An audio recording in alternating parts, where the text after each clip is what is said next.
All right, let's dive into a poem that's over 400 years old but feels like it broke all the rules just yesterday. We're talking about John Donne's The Canonization and how it completely redefined what a love poem could be. So, let me ask you this. Can a love poem actually make you a saint? I know, it's a wild question, right? But that is the central, absolutely radical idea at the heart of John Donne's masterpiece. He wasn't just writing about love, he was arguing that love itself could be a path to immortality.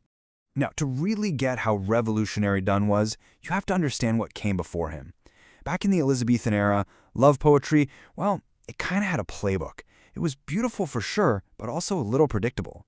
And here, you can see the rebellion in action.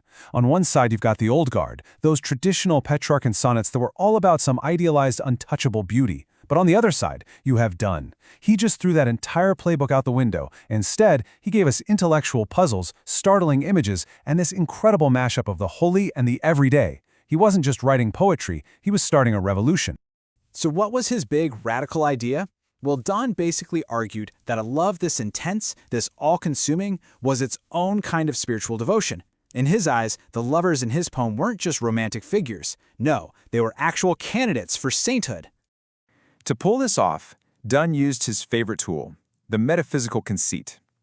The best way to think of it is like a brilliant, kind of weird metaphor on steroids. It's where you take two things that seem to have absolutely nothing in common and build this complex intellectual comparison to create a brand new, surprising idea. And he unleashes a whole series of these wild comparisons in the poem. The lovers are like two candles, burning out together for their passion. They are both the powerful eagle and the gentle dove, all at once. They're even compared to the mythical phoenix, rising from the ashes of their own love. Each one of these strange metaphors builds the case that their love is this powerful, self-contained force that can't be destroyed. And here's the real kicker. The speaker basically says, look, if the world won't write our love story down in the history books, who cares? Because it will live forever in poems, just like this one. The art itself becomes their monument. But you have to wonder, why did this strange and powerful idea pop up at this exact moment in history? What was going on in the world that made mixing love and sainthood seem not just possible, but maybe even necessary? Well, Donne was writing in an England that was being torn apart by the conflict between Protestants and Catholics, and he felt this tension personally. He actually converted from Catholicism to Anglicanism. His work is just filled with this spiritual struggle, and the canonization is born right out of that personal and cultural chaos. And it wasn't just about religion. The whole culture of the Renaissance created this perfect storm. You had humanism, which put a new focus on human experience. There was this powerful idea that great art could literally make you immortal. And everywhere you looked, the boundaries between the sacred world of God and the secular world of human passion were getting blurry. Donne was basically capturing the spirit of his age in a bottle. And believe me, the poem's influence didn't just stop in the 17th century. It created ripples that are still felt today, changing how we think about poetry, love, and even art itself. Okay, let's fast forward about 300 years. A famous critic named Cleith Brooks looked back at Donne's work and had this major insight.